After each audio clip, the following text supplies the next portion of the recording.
Senior Congress leader safe الدین سوز نے کہا کہ اقلیتوں پر ہوئے حملوں سے کشمیر میں تمام مسلمان ہل گئے ہیں اور وہ یہ خون خرابہ نہیں چاہتے ہیں۔ سوز نے اس طرح کے حملے کرنے والے ملیٹنٹوں سے بات کرنے کی بھی وکالت کی ہے۔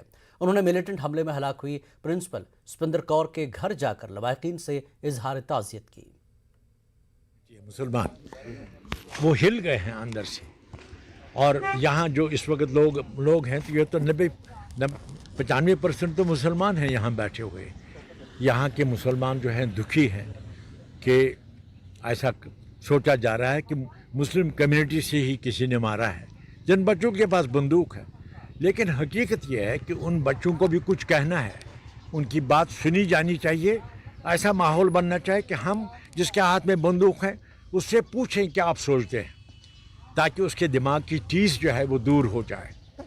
اور سب چیز کا علاج ہے ڈائلاگ۔ یہاں آرمی ہے، پیرا فورسز ہے، لیکن ان کی وجہ سے کچھ نہیں ہوگا تب جب مودی جی اور اس کے جو ساتھی ہیں ان کو سمجھ آئے گا کشمیر کے لوگوں سے بات کرنا پڑے گی، ان کو بات کرنی چاہیے۔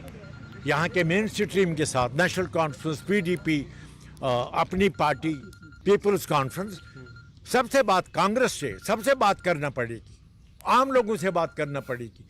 عام لوگوں میں کوئی نہیں ہے جو بندوق کی طرفداری کرتا ہے، جو ایسی موتیں چاہتا ہے۔ کانگریس نے وادی میں اقلیتوں پر ہوئے حالیہ حملوں